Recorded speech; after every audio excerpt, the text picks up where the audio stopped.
2025년도는 을싸 좋다. 네, 한번 2025년도에는 우리 삶 가운데 계속해서 복이 넘치기를 간절히 소망합니다. 2025년도에는 우리가 복음의 인생을 걸자라고 하는 그런 말씀을 가지고 이렇게 함께 나아가도록 하겠습니다.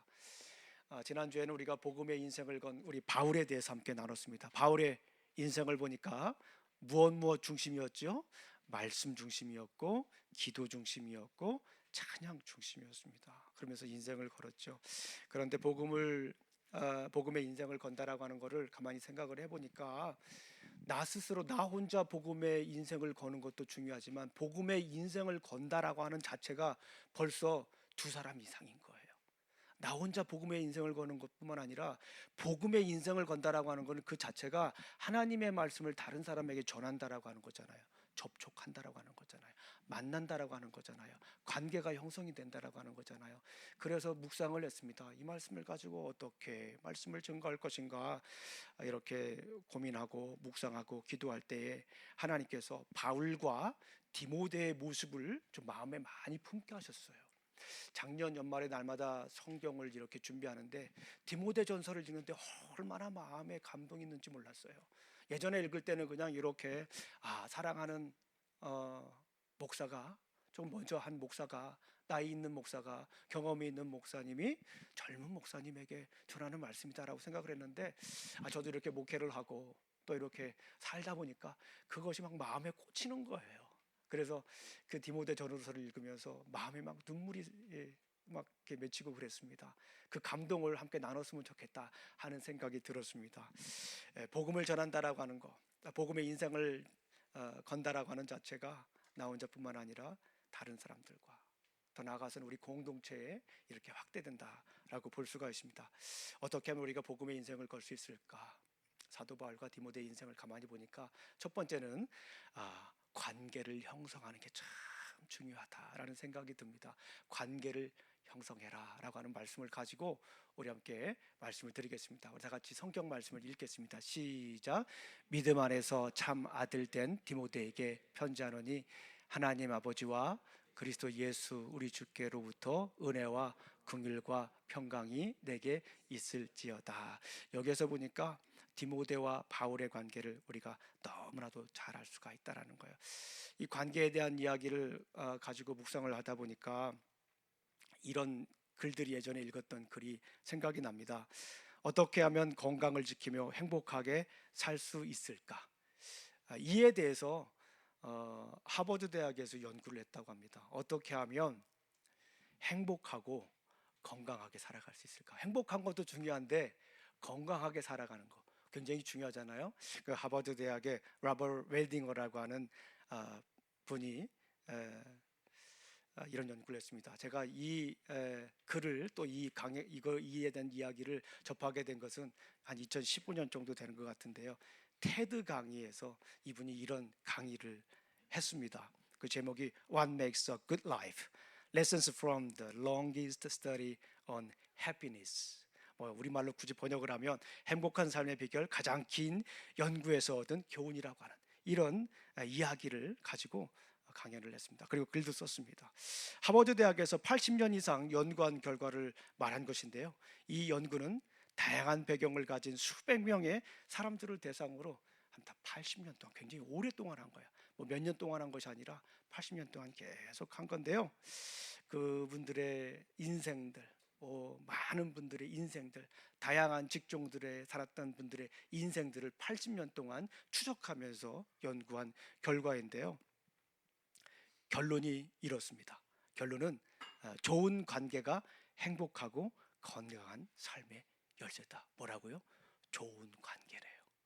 맛있는 것도 먹는 것도 중요하지만 우리가 보양식을 먹는 것도 중요하지만 좋은 관계가 건강하고 행복한 삶의 열쇠다라고 하는 그런 결론을 내렸습니다. 어떻게 보면은 다소 이렇게 좀 너무나도 싱거운 결론 같은 누구나 다 이미 알고 있는 듯한 그런 연구 결과이기도 합니다. 그런데 우리가 다시 한번 생각해 봐야 돼요. 좋은 관계, 그러니까 좋은 친구, 부부간의 관계도 마찬가지고요. 또 지인들과의 관계, 이런 관계들이 좋은 분들이 행복하고 건강하게 산다는 거예요. 그럼 반대는 어떻겠습니까? 관계가 서로 좋지 않은 분들은 어떻겠습니까? 스트레스에, 정신적인 질환에, 우울증에 시달리면서 살아가는 모습을 우리가 봅니다. 하버드 대학에서 80년 동안 연구한 결과라고 하지만 우리는 이미 그런 모습들을 우리 삶 가운데 보고 있어요. 좋은 관계를 맺고 있는 분들은 건강하고 행복하게 살아갑니다. 그러나 한번 여러분들 보세요. 주위에 혼자 고립된 분들이 있어요. 건강하지 않아요. 제가 장담하지만 혼자 고립된 분들은요 100% 우울증입니다. 거의 만나는 분들이요 100% 우울증이에요. 겉으로 볼 때는 학력도 좋고 겉으로 볼 때는 잘 살고 나름대로 성공한 분들 같지만 가만히 그 인생을 바라보면 관계가 좋지 않고 혼자 살아가는 분들의 인생은 100%에 거의 우울증입니다. 정신적 프로블럼에서 헤어나지 못하는 것을 봅니다. 좋은 관계를 맺으며 살아가는 것이 그만큼 중요합니다. 그렇다면 우리는 복음의 인생을 건 우리는 타인과 어떻게 성경적인 관계, 건강한 관계를 유지할 수 있을까? 이 부분에 대해서 사도 바울과 디모데의 모습을 보며 함께 살펴보도록 하겠습니다. 좀 전에 우리가 성경을 읽었죠? 한번 어떻게 타인과 어떻게 건강한 관계를 형성할 수 있을까? 첫 번째, 건강한 관계는 믿음 안에서 시작한다라고 하는 거예요. 자, 한번 성경을 읽어보겠습니다. 디모데전서 1장 2절 말씀입니다. 시작.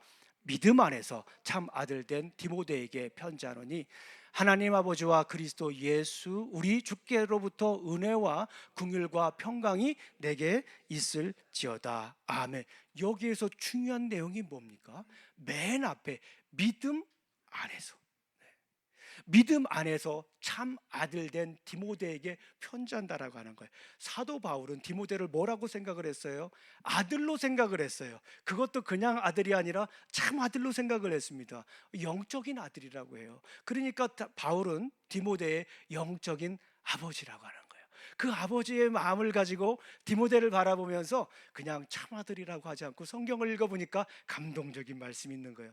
믿음 안에서 참 아들 된 디모데다라고 이렇게 얘기를 합니다. 우리가 잘 아시는 것처럼 여기서 믿음 안에라고 하는 것이 뭘까요? 세상 분들은 신뢰일 수도 있어요. 신뢰도 굉장히 중요한 거예요. 신임도 중요한 겁니다. 그런데 여기서 믿음이라고 하는 것은 뭐냐면 예수 그리스도를 믿는 믿음 안에서 그런 거예요. 예수 그리스도를 믿는 믿음 안에서.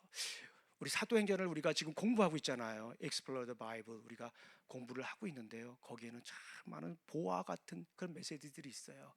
우리가 사도 바울의 1차 전도 여행을 쭉 이렇게 살펴보면 루스드라고 하는 지역이 나옵니다. 그 루스드라에서 누가 살았을까요?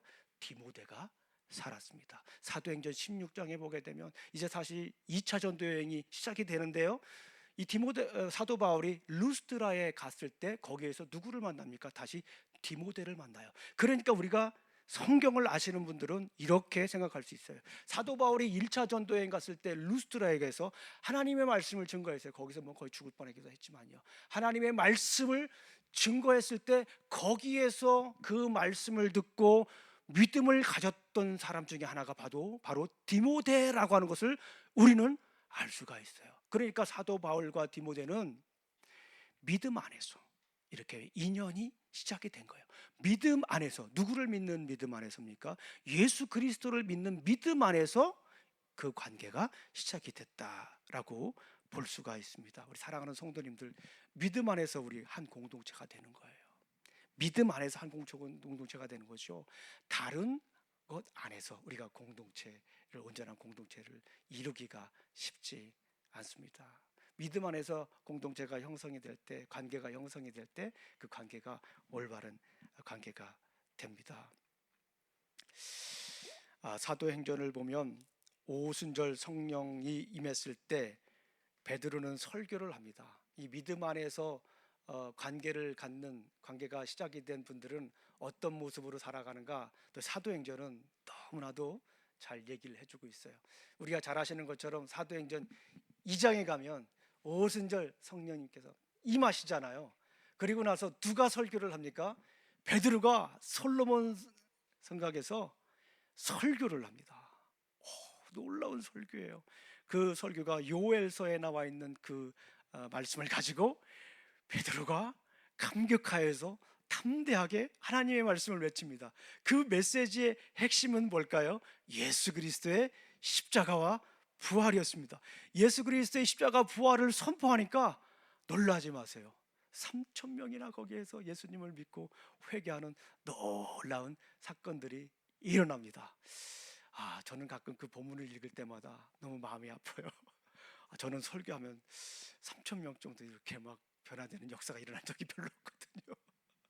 그러나 중요한 건 뭐냐면 예수 그리스도의 부활과 예수 그리스도의 십자가, 그 믿음을 선포하니까 3천 명이나 되는 많은 사람들이 예수님을 믿게 됩니다.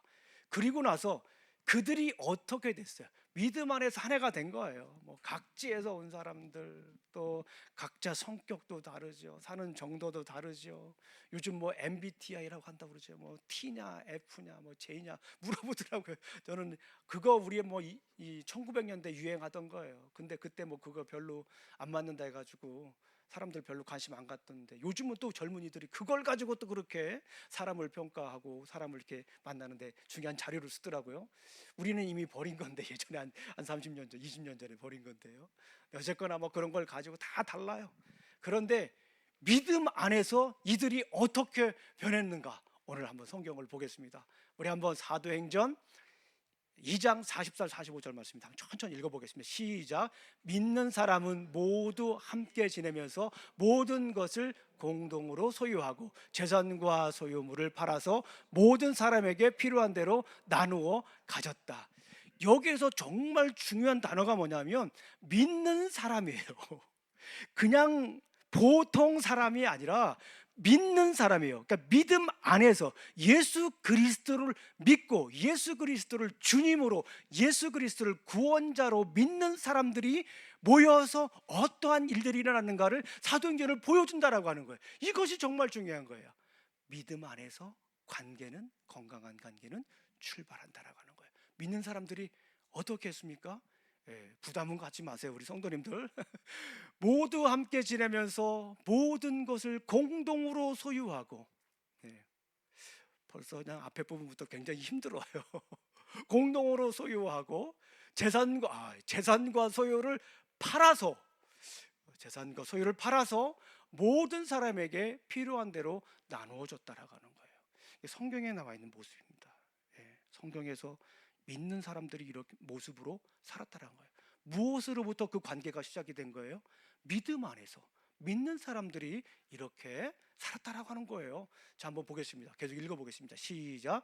그리고 날마다 한 마음으로 성전에 열심히 모이고 집마다 빵을 떼면서 순수한 마음으로 기쁘게 음식을 먹었다라고 하는 겁니다. 날마다 한 마음으로 될 수 있었던 이유가 뭘까요? 어떻게 한 마음을 가질 수 있을까요? 그렇게 다양한 사람들이 각지에서 모였던 사람들일 수도 있고요. 그런 사람들이 어떻게 한 마음을 품을 수 있을까요? 그거는 한 믿음을 가졌기 때문에 그래요. 믿음 안에서 관계가 형성이 되었기 때문에 그런 모습을, 살아가는 모습을 우리가 볼 수가 있습니다. 순수한 마음으로. 어떻게 우리가 순수한 마음을 가질 수 있어요? 관계는요, 우리가 세상의 관계는 어떻습니까? 상하, 지위, 뭐 이익의 관계도 될 수가 있고요. 그런데 관계는 순수할수록 좋잖아요. 사심이 있으면 관계는 금방 깨집니다. 순수한 마음으로 기쁘게 음식을 먹을 수 있었던 이유가 뭡니까? 믿음 안에서, in faith, 믿음 안에서 우리가 관계가 시작이 되었기 때문에 그렇습니다.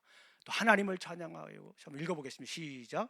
하나님을 찬양하였다. 그래서 그들은 모든 사람에게서 호감을 샀다. 주께서 구원받는 사람을 날마다 더하여 주셨다.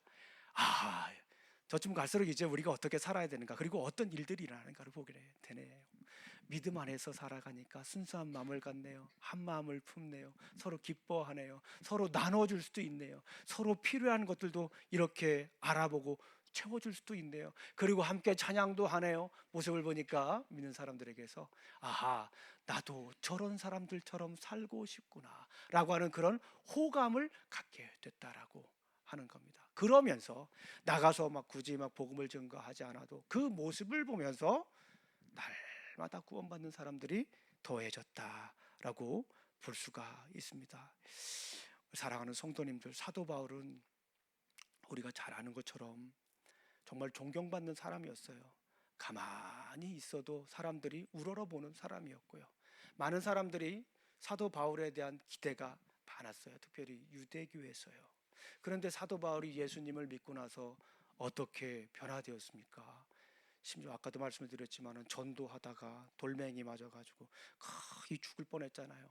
돌멩이 던진 사람들이 이 사람 죽었으니까 우리 가자라고 하잖아요. 그 정도로 돌멩이를 맞고 살았던 사도 바울이에요. 그 사도 바울이 목회에 어려움을 가진 사도 바울이 디모데를 보니까 어떤 마음이 생겨요? 우리 아까 1장 2절을 보니까 참 그 마음이 목회자의 마음, 아버지의 마음을 품게 되는 그런 모습을 우리가 볼 수가 있습니다.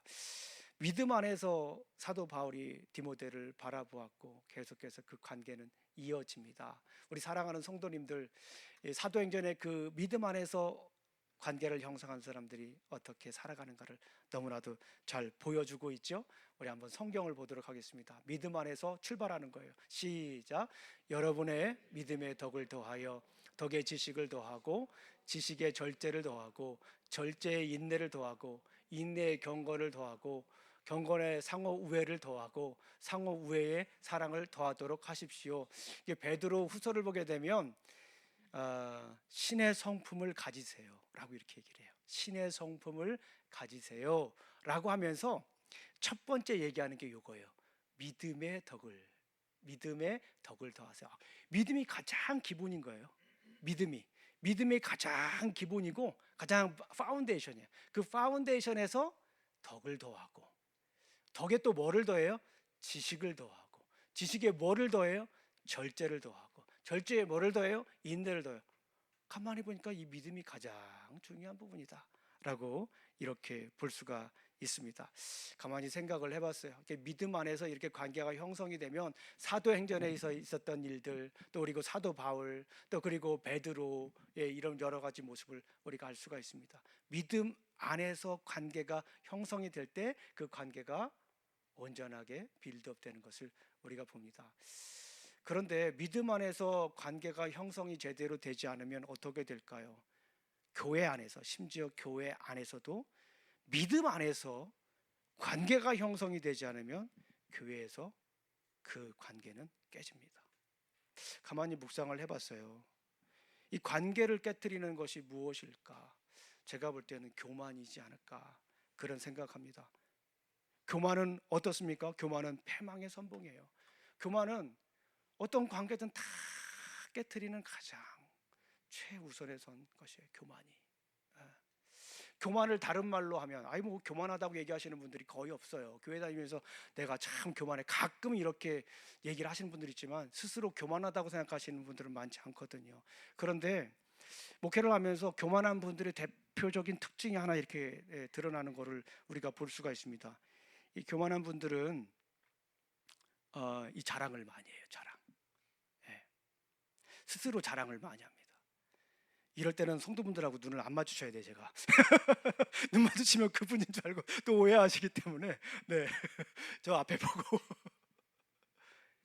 자랑을 하게 되면요 그게 자연스럽게 교만이 되더라고요. 그러면 관계는 깨져요. 교회에서 자연적으로 그 관계는 깨집니다.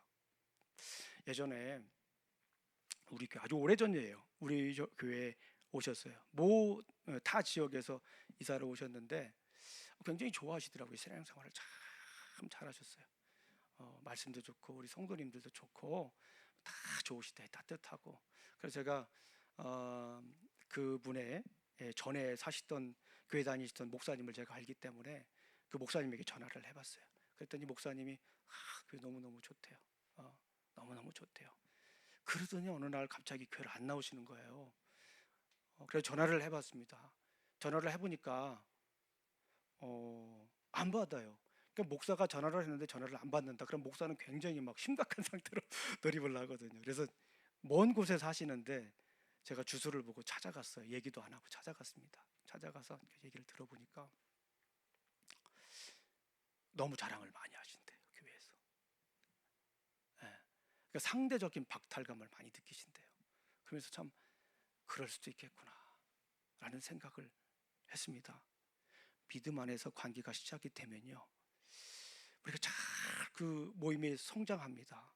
그런데 그 모임이 성장하는 가운데 그 모임이 깨지는 게 하나 들어오는데, 모였을 때 자랑하는 거 조심해야 돼요. 우리 성도님들, 나는 자랑이 아닌데 자랑이 될 수도 있겠다 그러면서 저도 뭐 이곳으로부터 뭐 우리 이건 모든 성도뿐만 아니라 전 세계에 있는 모든 우리 예수님을 믿는 분들에게 다 해당되는 거, 자유로울 수가 없어요. 자랑하게 되면 그 모임은 깨지게 됩니다. 그래서 살펴봐야 돼요. 살펴봐야 돼요. 믿음 안에서 관계가 계속 빌드업 되기 위해서는 가급적이면 자랑보다는 듣는 걸 많이 해야 됩니다. 듣는 거. 들을 때 오히려 더 그 공동체는 더 건강해집니다. 들을 때 그 공동체는 더 든든한 사랑의 공동체가 되는 줄로 믿습니다. 우리 사랑하는 성도님들, 믿음 안에서 관계는 출발하는 거예요. 예수 그리스도. 그리고 그 믿음의 관계가 깨지는 것은 바로 이 자랑입니다. 교만입니다. 우리 사랑하는 성도님들, 누군가가 우리는 관계를 맺어야 돼요. 그런데 믿음 안에서 그 관계가 출발하시길 간절히 소망합니다. 그리고 그 관계가 계속 유지되려면 가급적이면 겸손하셔야 돼요.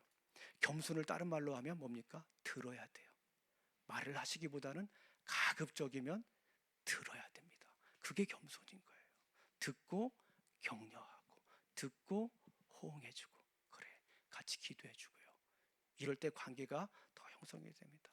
세상 모임과 똑같아서는 안 되잖아요. 우리 신앙생활하는 그 모습이 세상 사교 집단하고 똑같으면 그게 어디 뭐 신앙생활하는 분들의 모임입니까? 집 자랑하고, 사는 거 자랑하고, 가방 자랑하고, 옷 자랑하고, 그게 무슨 기독 우리 예수님 믿는 공동체입니까? 믿음 안에 있는 분들은 들어주고 격려해 주는 줄로 믿습니다. 두 번째, 첫 번째, 타인과 어떻게 건강한 관계를 형성할 수 있을까? 건강한 관계는 믿음 안에서 시작합니다. 두 번째, 건강한 관계는 공감 속에서 성장합니다. 라고 이런 말씀을 한번 묵상해 봤습니다. 우리 사도 디모데후서 2장 1장 4절 말씀을 한번 읽어보겠습니다. 시작. 그대의 눈물을 기억하면서 나는 그대를 보기를 원합니다. 그것은 나의 기쁨이 충만해지하려 하는 것입니다. 이 디모데의 목회를 보면서 사도 바울은 여기 보니까 뭘 했다고 했어요? 눈물을 흘렸다. 그래서 눈물이라고 하는 표현을 보면서 저는 공감이라고 하는 그런 말씀을 생각을 했어요. 관계라고 하는 것은 믿음 안에서 시작을 하는 거예요. 그리고 그 관계가 계속해서 또 빌드업 되기 위해서는 공감 능력이에요. 제가 볼 때 이 말씀을 눈물이라고 표현했지만 이 말씀을 묵상하니까 공감 능력입니다. 우리가 잘 아시는 것처럼 사도 바울이 디모데를 보면서 생각하는 거잖아요. 디모데가 사도 바울과 헤어질 때 눈물을 흘렸어요. 성경을 보게 되면. 그런데 그 헤어졌을 때 그 눈물뿐만 아니라 디모데가 목회를 하면서 흘렸을 그 눈물들을 지금 얘기하는 거예요. 1차적으로는 헤어졌을 때 그 눈물이에요. 슬퍼하던 거. 그런데 조금 더 구체적으로 성경을 묵상하고 다른 말씀들을 보게 되면 사도 바울이 디모데를 보면서, 목회하는 디모데를 보면서, 자충고들 디모데를 보면서, 젊은 목회자를 보면서 흘리는 눈물이기도 한 것을 볼 수가 있습니다. 사도 바울이 얼마나 존경받는 사람이었어요. 그러다가 아까도 잠깐 말씀드렸지만은 돌멩이를 맞을 그런 사람으로 전락을 했잖아요. 돌 맞아 죽을 사람으로 전락을 했잖아요. 그러니 이 목회의 모습을 보게 되면 우리가 사도 바울이 얼마나 목회하는 데에 큰 어려움이 있었는가. 물론 그것이 주님의 말씀에 순종하고 주님께서 명령하신 그 사명을 감당하기 위한 복된 과정이긴 하지만 얼마나 힘들었겠어요. 사도 바울은 그것을 다 기쁨으로 하지만 육체적으로 얼마나 힘들었겠어요. 그런데 그 모습을 생각하면서, 이 디모데를 생각하면서 눈물을 흘릴 그 디모데를 보면서 아마도 성경은 써 있지 않지만 사도 바울도 눈물을 흘리지 않았을까 하는 그런 생각을 해 볼 수가 있습니다. 이 공감이라고 하는 말, 눈물이라고 하는 말을 조금 다른 말로 한번 이렇게 생각을 해보면 이 궁휼이라고 하는 말로도 생각을 해볼 수가 있습니다. 히브리어를 보게 되면 라함이라고 하는 단어가 있는데요. 제가 성경 공부하면서 여러 번 말씀드렸던 거예요. 이 궁휼한 마음, 이런 마음이, 예수님도 궁휼한 마음을 가지라고 하잖아요. 그 마음의 영상이 이렇습니다. 이 라함이라고 하는 거는 자궁이에요, 자궁. 그러니까 엄마하고 애하고 엄마 자궁에서 애하고 연결되는 게 탯줄이 있잖아요. 탯줄. 그러니까 서로 이 탯줄이 연결된 그런 마음인 거예요. 탯줄이 연결됐을 때 어떤 마음을 품는지 우리 부모님들, 여자분들은 제가 잘 그렇게 이해할 수는 없지만 자식을 생각하는 마음, 자궁과 아이가 탯줄로 연결됐을 때 그 마음, 그 애틋한 마음이 이 궁휼의 마음이다라고 볼 수가 있어요. 예수님도 이 궁휼한 마음을 가지고 있는 사람들을 궁휼히 여겼다라고 우리 볼 수가 있습니다. 맹인이 예수님에게 찾아가서 물어보잖아요. 저를 불쌍히 여겨달라고. 불쌍히 여겨달라고. 여인이 찾아가서 예수님에게 옷자락을 붙잡으면서 얘기하잖아요. 불쌍히 여겨달라고. Have mercy on me. Have mercy on me. Oh Lord, have mercy on me. 나를 불쌍히 여겨달라고. 그러니까 우리 상대방을 바라볼 때 그런 궁휼함이 있어야 돼요. 우리 리더 되신 분들뿐만 아니라 우리 성도님들은 그 궁휼한 마음을 가지고 있어야 돼요. 내가 교회에서 조금 인정받지 못한다고 토라질 게 아니라 상대방을 보면 그 리더뿐만 아니라 모두 다 궁휼한 마음을 가지고 있어요. 우리는 그리스도 안에서 믿음 안에서 우리 관계가 시작이 되지만 상대방을 바라볼 때 우리 안에 서로 그런 궁휼한 마음이 기본적으로 있어야 돼요. 내가 궁휼한 마음을 받으려고 하는 게 아니라 내가 먼저 궁휼한 마음을 품을 수 있어야 돼요. 상대를. 목사를 보면서도 무슨 마음을 품어야 됩니까? 궁휼한 마음을 가질 수 있어야 돼요. 우리 리더를 보면서도 궁휼한 마음을 품을 수 있어야 돼요. 우리 학생들 자녀들을 보면서도 궁휼한 마음을 가질 수 있어야 돼요. 남편을 보면서도 궁휼한 마음을 가질 수 있어야 돼요. 아내를 보면서도 궁휼한 마음을 가질 수 있어야 돼요. 불쌍히 여기는 그 마음이 있어야 돼요. 눈물을 흘리는 그 마음이 있어야 돼요. 그래야 그 관계가 더 빌드업이 되는 거예요. 예수님도 그렇게 말씀하시잖아요. 불쌍히 여기셔서 이제 눈을 뜨게 하는 그 모습을 봅니다. 심지어 예수님은 제사보다 궁휼을 더 원하신다라고 말씀을 하셨습니다. 우리 로마서에서 사도 바울은 이 일에 대해서 이렇게 얘기를 합니다. 시작. 기뻐하는 사람들과 함께 기뻐하고 우는 사람과 함께 우십시오. 우리 사랑하는 성도님들, 복음의 인생을 걸기 위해서는 관계를 피할 수가 없어요. 관계로부터 시작이 됩니다. 관계를 형성이 돼야 돼요. 그 관계의 형성은 무엇으로부터 시작을 합니까? 믿음 안에서 시작을 하는 거예요. 그 관계가 빌드업 되려면 계속해서 자라나려면 한마디로 공감 능력이 있어야 되는데요. 궁휼한 마음이 있어야 돼요. 궁휼한 마음. 상대를 바라보면서 그 모든 사람을 바라보면서 내 적이 아닙니다. 내 경쟁자가 아니에요. 궁휼한 마음을 가질 수 있어야 돼요. 그래야 관계는 빌드업이 되는 겁니다. 제가 살면서 궁휼에 대한 경험을 많이 했어요. 제가 예전에도 한번 간증을 했는데요. 오늘은 새로운 간증을 한번 또 드릴게요. 우리가 성경 공부 끝나고 나서 우리 주일날도 예배 끝나고 나서 친교 끝나고 나서 사도행전 성경 공부하잖아요. 사도행전 성경 공부는 삶을 나누는 것에 초점을 제가 많이 둡니다. 우리 성도님들께서 이 말씀을 가지고 어떻게 살아냈는가, 어떻게 경험했는가에 초점을 둡니다.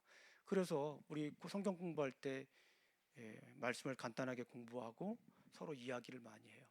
그런데 우리 주일날 성경 공부반에서 어떤 분이 이야기를 하다가 우는 거예요.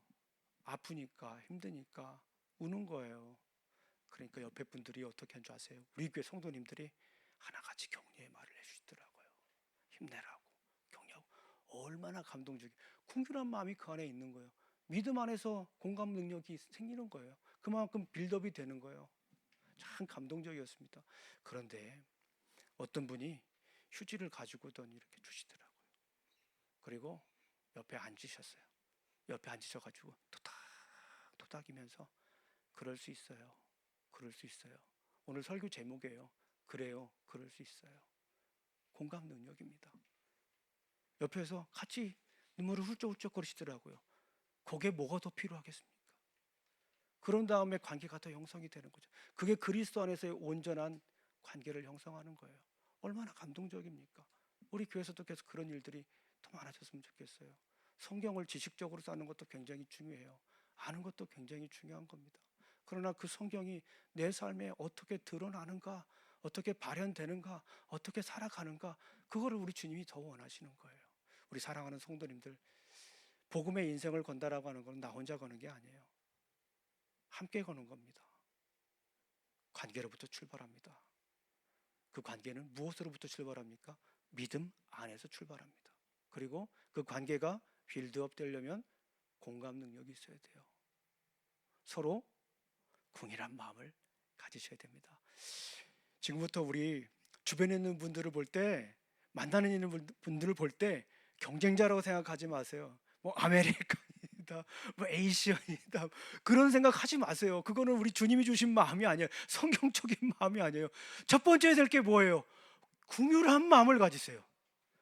긍휼한 마음. 우리 아이들을 불쌍히 여겨주세요. 기도할 때도 긍휼한 마음을 가지세요. 우리 아이들을 볼 때도 내 기대에 차지 못한다고 화낼 것이 아니라, 우리 남편을 보면서도 왜 저렇게 살까 이해 안 된다고 생각하지 말고 긍휼한 마음을 첫 번째 가지셔야 돼요. 그래야 그 관계가 지속됩니다. 주님이 원하시는 거예요. 기도하시겠습니다. 하나님 아버지, 감사합니다. 오늘도 이렇게 또 우리가 복음의 인장을 걸기 위해서 어떻게 살아갈 것인가, 어떤 관계를 맺으며 성장할 것인가에 대한 말씀을 나누었습니다.